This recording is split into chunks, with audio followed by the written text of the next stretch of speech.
Hello traders, this is Corey Mitchell with TradeThatSwing.com, and in this video we're going to talk about an exercise to improve your self-discipline with trading. If you are ignoring your trading rules, if you are not getting out when you're supposed to, if you're not getting in when you're supposed to, if you're taking wrong position sizes, all the common problems that traders have, this is often lumped in with self-discipline. If I could only do this, I'd be a better trader. We're going to look at that, and we're also going to look at how maybe focusing on self-discipline is the wrong approach, because self-discipline tends to fail us right when we need it most.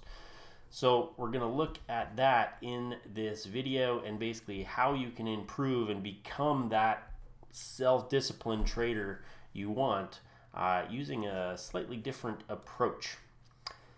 So self-discipline while trading and a different way. So yeah, wouldn't it be nice to get in and out when we're supposed to? Most of us think of this as self-discipline, but as I mentioned, it fails us when we need it most. Like a muscle, it fatigues and weakens under pressure. You know, you're trading away maybe for a little while, you're doing okay, and then you just have that lapse, right? And it seems like the self-discipline goes away, you're starting to take impulsive trades.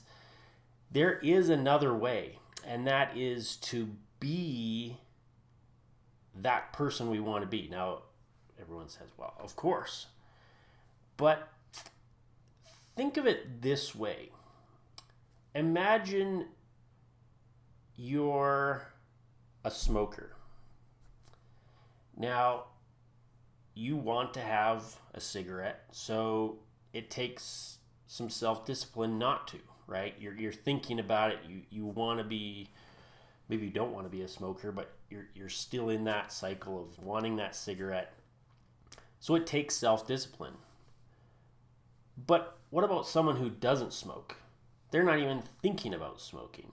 So it takes no self-discipline to avoid the cigarette. What if the the smoker started thinking of themselves as the non-smoker? They don't even want that cigarette. It's disgusting. It's gross. They don't want it. All of a sudden, now it doesn't take self-discipline. If they become that person, the non-smoker on the inside, their beliefs, their thoughts, they no longer require self-discipline. And so this is the exercise we're going to talk about. How do we get to that point of being what we want to be, as opposed to basically being what we don't want to be and trying to use self-discipline to bridge that gap, right? We're basically, if we need self-discipline, then we're not that person that's doing what needs to be done. If we need self-discipline to go to the gym, we're not the person that wants to go to the gym. And we want to be the person that wants to go to the gym so that we don't need self-discipline to be relied on to push us. Because on the day that we're feeling a little tired, we're not going to want to go to the gym. That self-discipline is going to fail us. But if we can become that person who wants to train, who needs to train, who despises smoking, then all of a sudden going to the gym or not picking up a cigarette is no problem. Same with the trader. If we can develop this mentality of we are the person who gets out of their trades, we hate the idea of losing more than we're supposed to, then we don't need self-discipline to get out of our trades. That is simply who we are. So how do we do that? Well, we want to look at the hierarchy of beliefs first. I recommend you look this up. This is not my idea, the hierarchy of beliefs. And what it basically is how we typically tackle change, I guess you could think of, is structured in this way. You start with environment, then you have behavioral capacity, capability, value, identity, spiritual. So environment has the least impact. I'm not going to go through all of these. I recommend you look them up if you're interested. But I'm going to go through one example of environment, and we'll discuss how this is what most people kind of tinker with, but it's almost has zero effect on your trading. People are spending hours and hours and loads of mental capacity on this area, and it's going to have zero impact really on your trading. or your life. Once we get down here, identity and spiritual, these are going to have massive impacts on your life. This is how you can almost hack how you want to become. If you keep tinkering in this area, you're always going to require self-discipline to have the identity as a person that you want to have, because you're an undisciplined person and you're requiring undiscipline to give you that.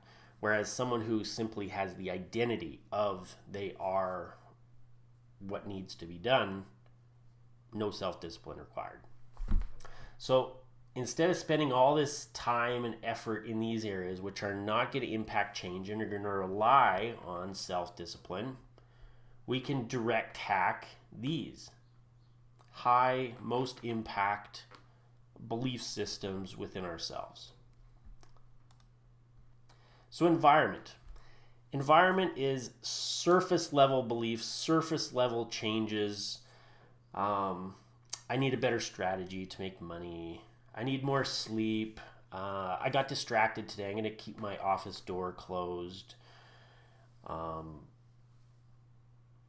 They're tinkering. They're little changes. I'm going to change from a 30-second chart to a 1-minute chart. I'm going to use this setting on my RSI instead of this setting, or this setting on my MACD instead of this setting. It's tinkering. It's, maybe it works for a day, but then it doesn't work. It's just, tinkering. We're just spinning our wheels, always trying, something tiny bit different. We're making these little changes, but we're not changing anything on like a deep fundamental level and looking at, well, why was all this in a problem in the first place? Do we even know if this strategy we're using works? Are we really digging into it? Can we even implement a good strategy? Do we have the identity to be able to execute when we're supposed to, exit when we're supposed to, take the right position size, not get impulsive? So I definitely recommend looking up the hierarchy of beliefs and kind of understanding all those. So as we start to get up to identity, this is where we can start to make direct hacks into making lasting change in pretty much any area you can think of. So we start changing our internal dialogue so that we're not swayed by the same things we were before. We act how we choose to act. We think how we choose to think.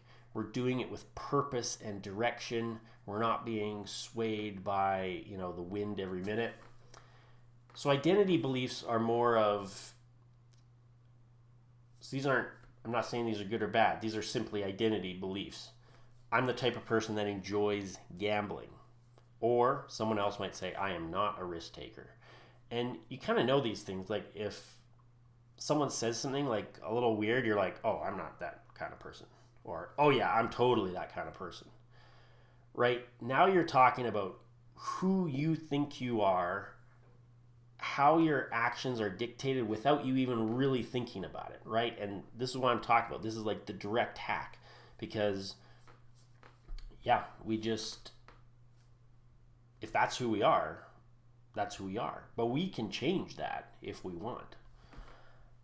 I don't like myself, or someone else might think like, I'm awesome, right? So if we have really low confidence, that's identity. We're talking to ourselves in a bad way generally. So we have this identity of like, oh, I'm not very good.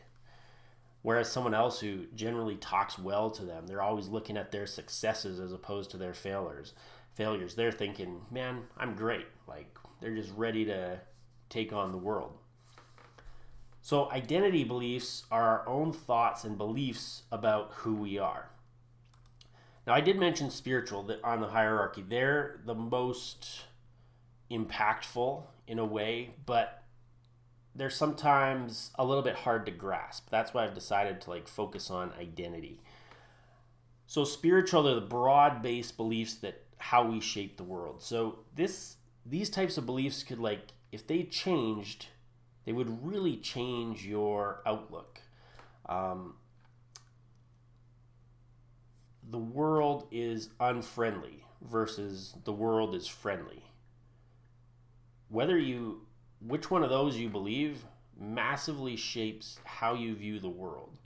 The pessimism versus the optimist. The world / markets are plentiful. There's loads of opportunity for everyone. That kind of belief, vastly different than, man, life's just so hard, right? And you've probably heard this from other, psychology and self-help and all that. Like, where our attention tends to go, that's where our energy flows. So if we think of everything as hard, it's going to be hard. If we think of it as easy, we're free flowing, it's like, yeah, I'm just going to do this, work at it. Okay, I failed, whatever, just keep going. It's a totally different mind frame, and probably one that's going to be more productive to success than if we think, oh man, this is so hard, and we get discouraged. And another one is, I control my destiny versus destiny controls me. If you think everything is pre-scripted for you, then if you're in a bad spot, maybe that doesn't seem so good. So you're like, I'm just destined to be in this shitty spot I'm in. Someone else who believes they control their destiny, they might be in a shitty spot, but they say, you know what? I can change this. I'm going to do the work that I need to do. I'm going to get out of this. I'm going to get myself the life I want.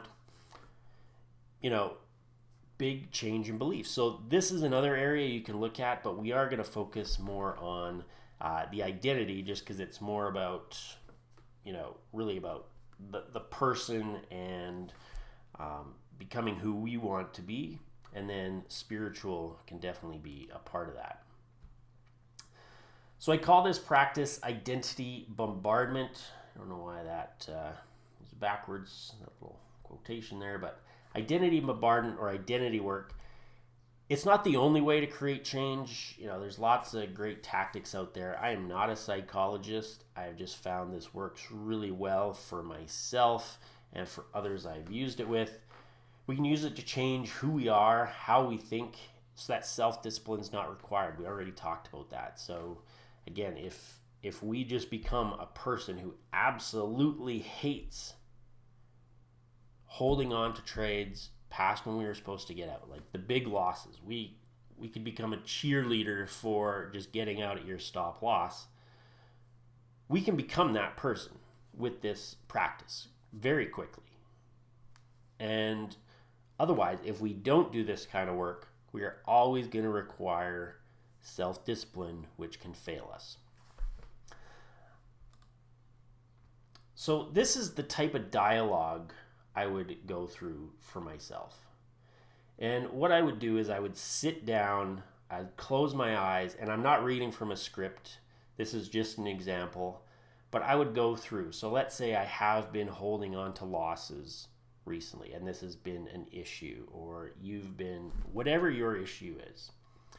So I would sit down, I would close my eyes, and I would just start thinking of all the reasons why I hate holding on to losses past where I should, and all the reasons why getting out at my stop loss would be beneficial. And I want you to pull from real recent examples. I want you to get emotional about it. So we start by saying, I am the type of person that closes positions when I'm supposed to. I am not going to hold the bag while things keep dropping. Remember that trade I was in last week? I was supposed to get out here and it just kept plunging. I'm not going to be that person. That sucked. I'm putting my family in jeopardy. I'm putting my career in jeopardy. Whatever you can think of, and then just keep going. I fucking hate that feeling of watching that loss get bigger, that stress that I feel. Then I can't sleep, and I'm worried about, where the market's going to go. I'm stuck in that hope mode. I'm no longer in control. I hate that feeling. So I will not pull my stop losses. That is not who I am. I'm going to stick with them. If I stick with my stop losses, I make money. It's the big losses that kill my profitability. think of going through your P&Ls and seeing, a bit of green, a bit of green, a bit of green, huge red number, bit of green, bit of green, bit of green. And it's like, man, if I just got out of that when I was supposed to, I wouldn't, I'd be a profitable trader. I hate that. I'm not going to be that type of person anymore. I'm a good trader. I respect my stop losses. This is who I am. I'm not going to fucking flake out with getting blown out by some whim of the market. I own what I do. I'm the person that cuts my losses when I'm supposed to.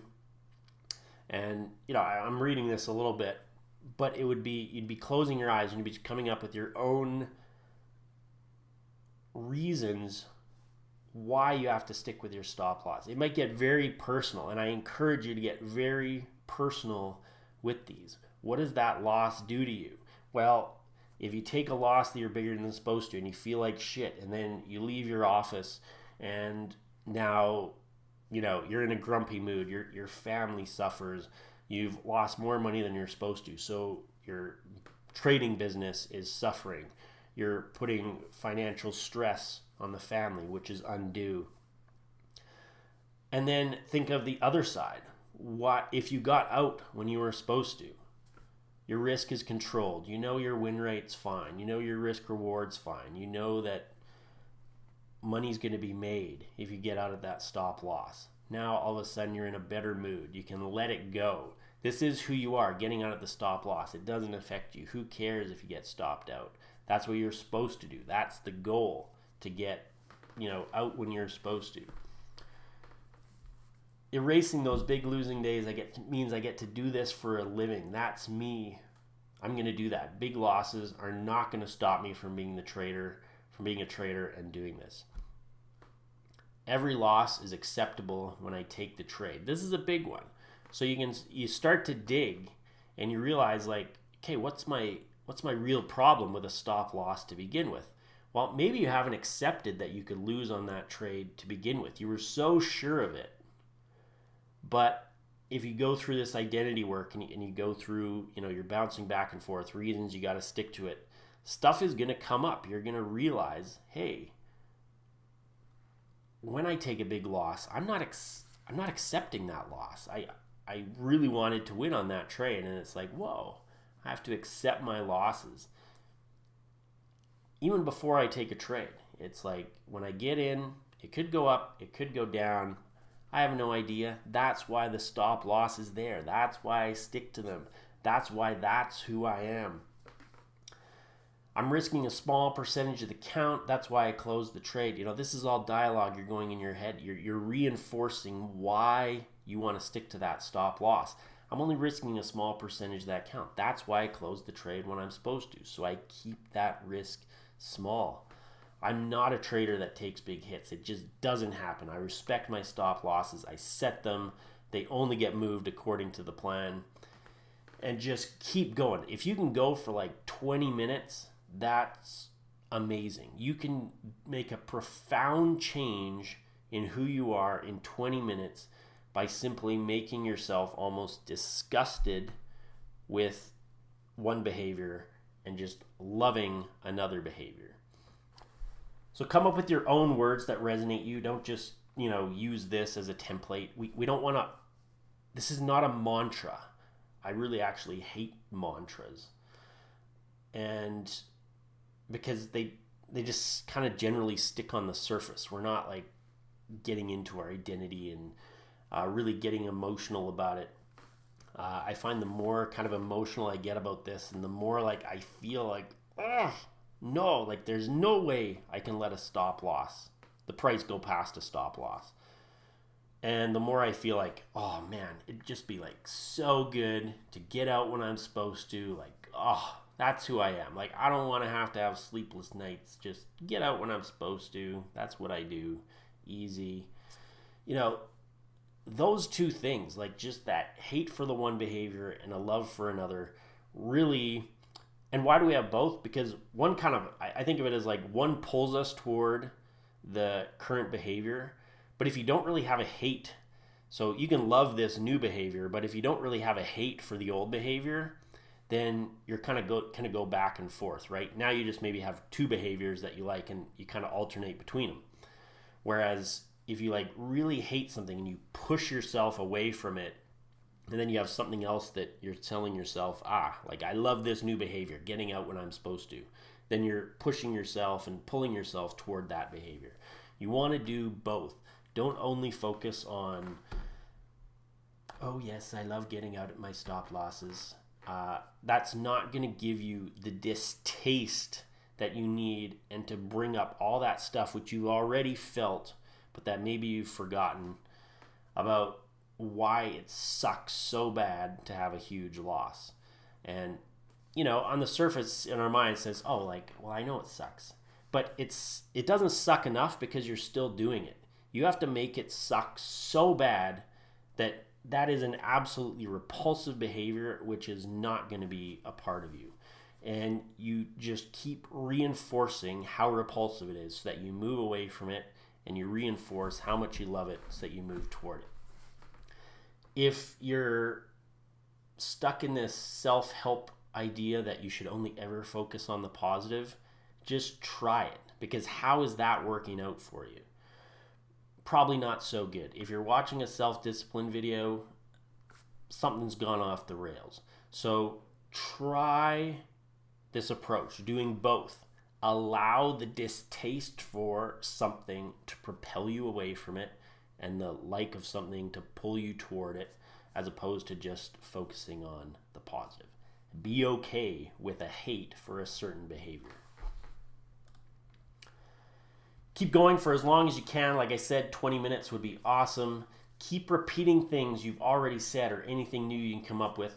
Don't read from a script. Just go all from your mind, from experience. Bring up real examples, positives, negatives, your reasons why you need to do X and avoid Y. Those are both important, as I just very much emphasized.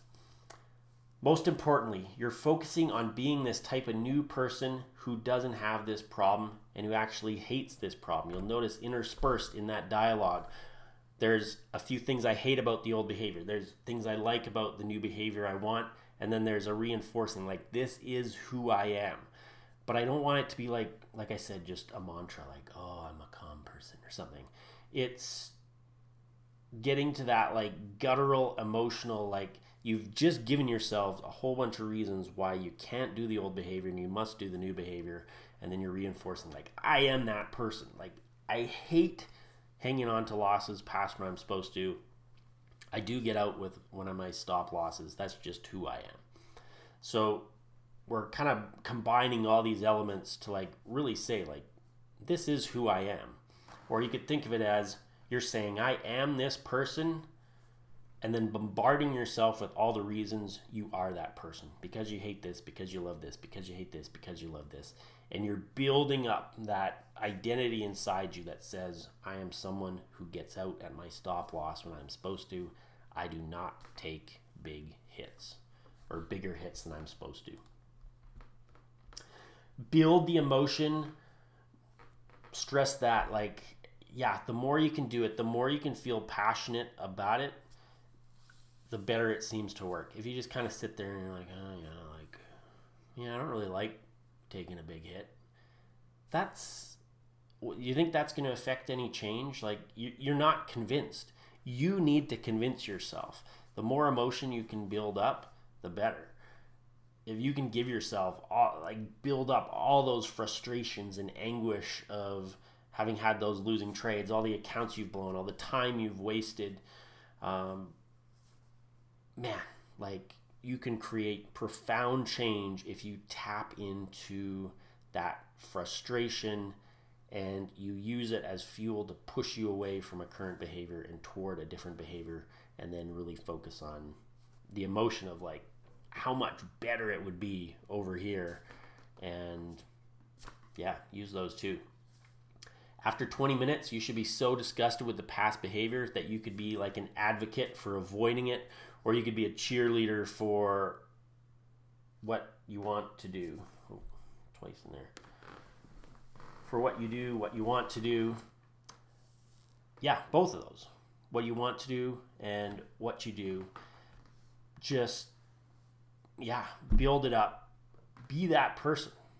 And you'll see after like 20 minutes, you'll open your eyes and you could be totally cured of that thing, because now you've gone through it. You've convinced yourself that one identity, one way of doing things is so horrible, and you simply accept, like, yeah, this is who I am. I can't do that anymore.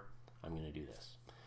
And when someone asks you, like, oh, hey, you ever take a big hit? And you're like, no, that's not who I am. Sorry.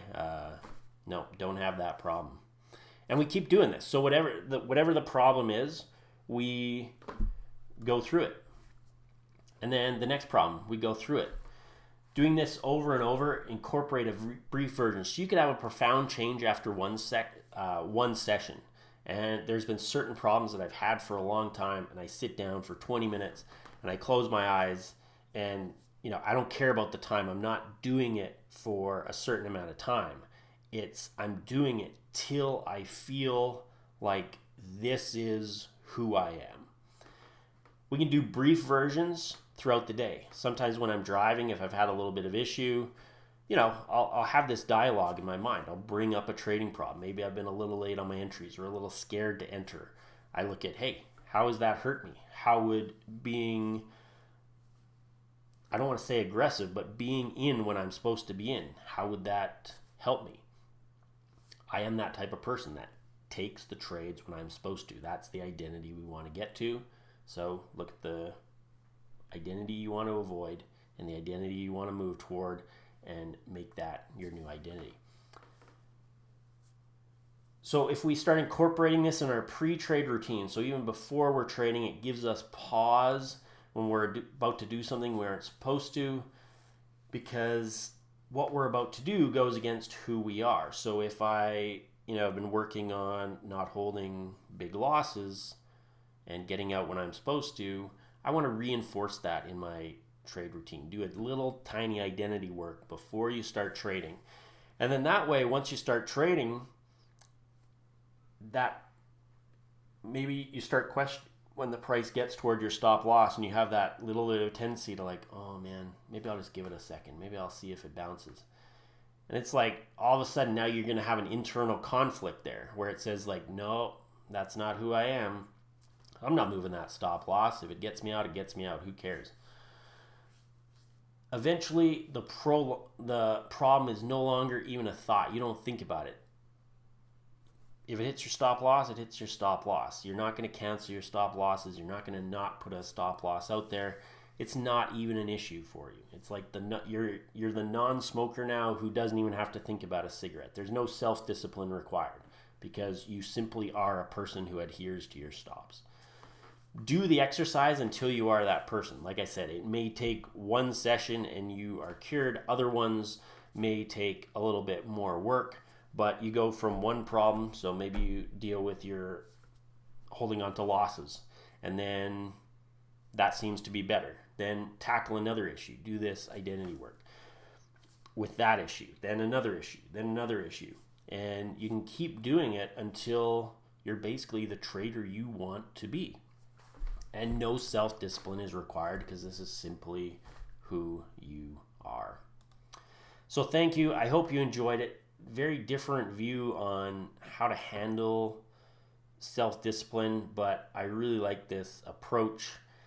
Loads of articles and full trading courses available on TradeThatSwing.com. Hit the like and subscribe button to see more if this helps your trading. Please do the exercises. If you do them, hey, let me know how it went. And yeah, happy trading out there.